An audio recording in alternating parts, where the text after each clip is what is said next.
Hi, this is Mark Tallman with the Kansas Association of School Boards. Wanted to give you an update to some new developments in our state's effort to get our schools open and operating safely. At its August meeting, the State Board of Education accepted some new school gating criteria. That's just a fancy way of saying what should be used to determine when schools will be open. It was accepted by the State Board as part of their Navigating Change guidance to school districts, and we want to explore what the new information says. The new criteria was developed by primarily a group of medical experts. The University of Kansas Wichita Pediatrics, part of the Kansas School of Medicine, the Kansas Academy of Family Physicians, the Kansas chapter of American Academy of Pediatrics, the Kansas Department of Health and Environment, the Kansas State Department of Education, and volunteer school leaders from across the state. The purpose of these new criteria and guidance is to help school leaders determine COVID-related risk levels in their community and then decide what learning environments and other activities should be allowed or restricted in their schools. It's absolutely important to stress these are recommendations only. The final decision on how and when schools open and how they operate will still be made by local elected school boards, subject to any federal, state, county, or local requirements. In other words, if there's a local health directive in your county, that takes precedent. It's designed to be used in conjunction with the Navigating Change document, a 1,000-page guidance document developed earlier this summer by State Department of Education and numerous volunteers from schools across the state. And as always, this is subject to change by actions of federal, state, county, or local authorities. The guidance basically has three parts. First, it presents criteria on 5 different measures of school and community data, which can indicate the degree of COVID-19 spread within a community or district. Second, it assesses a risk level ranging from green through yellow to orange to red for each of those measures. And then finally, it suggests, based on a combination of those measures using the same risk colors, how districts should be operating, whether it is all on site, having kids attending school physically in the buildings, whether it should be hybrid, sometimes on site, sometimes remote, all remote, meaning most students are never in the building, and other restrictions that might be associated with the different risk levels. The first criteria, and really the starting point for everything else, is looking at student absenteeism. This is done by comparing this year's absentee rate of students with last year's average daily attendance for the school year. In other words, if last year, throughout the year, the average daily attendance was 95% of all students enrolled, that would be the baseline for this year. An increase of up to 3% of that baseline in the current year would be in the green level. 3 to 6% would be in yellow, 6 to 9 or 10% in orange, and equal to or above 10% would be considered in the red zone. So any increase in absenteeism should trigger a conversation with local health officials regarding next steps. The second criteria is the 2-week county positive case rate. In other words, of all the COVID tests given in a county over the previous 2 weeks, how many were positive? Less than 5% would be considered green, about 5 to 10% yellow, up to 15% orange, and anything over 15% is in the red zone. The third criteria is the 2-week cumulative county incident rate. In other words, it's looking at how many new cases of COVID are identified in your county over the past 2 weeks. But in order to equalize the fact that Kansas counties have very different populations, this is calculated per 100,000 persons. In other words, it would be the number of people in a county of 100,000. But if you have 15 cases in a county of 50,000, that would equal 30 in a county of 100,000. Or just one case in a county of 4,000 would equal 25 cases in a county of 100,000. In this case, once you adjust to that population, so you're looking at number per 100,000, 0 to 50 new cases would be considered green, 50 to 100 yellow, 100 to 150 new cases would be orange, and over 150 would be considered red. The fourth criteria is the trend in the county incident rate. This means simply, is the number going up, going down, or is it stable? Decreasing would be green, stable would mean yellow and orange, and an increasing number would be red. The final criteria is the capacity of local hospitals, either the local hospital in the county or hospitals where people in the county may be referred to if they need the type of treatment required by COVID. If your local or referring hospital has a capacity of 30% or more, that's considered green. Between 20 and 30% yellow, 10 to 20% orange, or finally anything below 10% would be considered red. With 5 different criteria and 4 different risk levels by color, it may not be entirely clear where your district might fall on this list.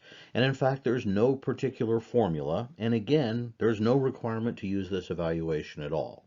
The suggestion is that every district put together a team to evaluate this criteria regularly, perhaps every week, to look at all 4 criteria points. This should certainly include local county health officials because they'll have immediate access to this data, the superintendent or designee, possibly local school board members, if available, physicians in your community, and possibly other stakeholders as desired. This is the team that can look at the data, look at the different levels of possible risk, and make an overall determination about where they think the district is. Once the overall risk level is decided for the district, the team can then go on to look at recommendations for other aspects of operations, starting with the learning environment.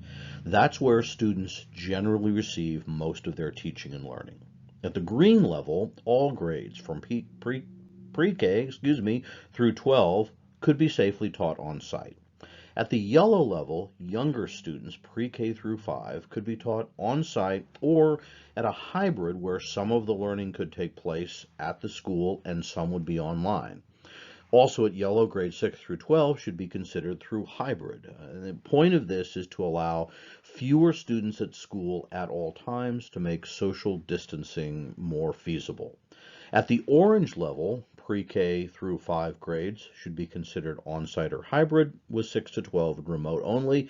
And in the red level, all schools, all grades would be considered for remote only. Now, because younger students are considered, at least at this point, at less risk for the COVID virus, and because these students may need more of an ability to be in school because of childcare considerations and other issues, the document has some guidance or strategies to consider ways to safely keep younger students at school on site longer. One recommendation is that students should be grouped together in a cohort of less than 15 students per group, either by keeping classes less than 15 students per class, or by combining students, perhaps across several grades, into a group of less than 15 students to allow adequate physical distancing between cohorts and no mixing of groups other than with the teacher. These groups can be spread out in safe but unused facilities within the district. For example, if you were in a zone where middle and high school students would be operating remotely, younger students could use that part of the building. Sports and recreational facilities that are not in use could be made available for classroom areas for younger students, and students can be outside when weather permits. Schools could also work with their community to find other locations to space out students for on-site education, such as community buildings, churches, restaurants, or other facilities. Those locations should be consistent with those classes or cohorts. So you're going to the same place all the time, same students, same teacher. Nurses, special education teachers, administrators, and other staff should work in teams themselves and be prepared to travel between sites as needed to provide those services to a cohort group rather than breaking students out of that to get their special services. The next decision area is school activities. If the conditions are considered green, on-site activities for virtually everything is allowed. It's recommended to follow the navigating change guidelines for activities, and that includes limiting capacity in school facilities to allow 6-foot social distancing. Things get more restricted if you decide you're at the yellow level and want to follow these recommendations. To start with, no all school activities, no general assemblies or anything that brings the whole school together. Small group activities would be permitted but limited, masks and social distancing required, and again, keeping those stable groups with limited numbers. Then no high risk activities, no group travel for any activities. Conditioning and practice may continue with modifications. In the orange and red levels, remote only for school activities. So what are considered high-risk activities? The Navigating Change document uses a definition from the National Federation of High Schools and identifies the higher risk activities as wrestling, football, lacrosse, and, well, cheerleading that involves stunts and activities. Moderate risk activities, which would not be eliminated under this, include basketball, volleyball, baseball and softball, soccer, gymnastics, swim relays, pole vault, high jump, and long jump. And then finally, lower risk activities are individual running events, sideline, cheer, dance, and cross country. It should also be noted that some activities could move among these categories depending on what the school does as far as mitigating activities.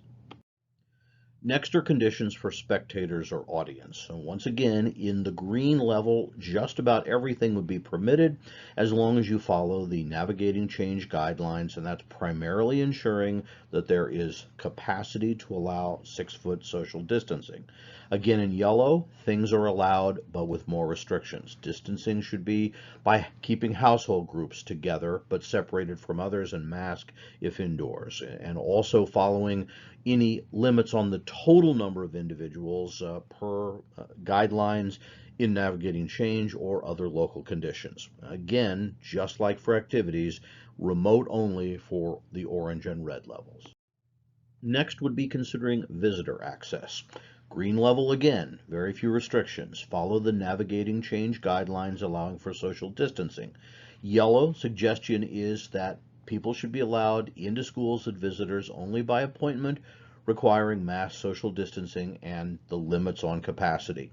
The orange level should be extremely limited. Require appointments, mask and social distancing, and make sure you stay with those capacity limits. And finally, in red, no visitors would be allowed, and in effect, very little activities at all would be going on within the school. Next would be considering visitor access. Green level again, very few restrictions. Follow the navigating change guidelines allowing for social distancing.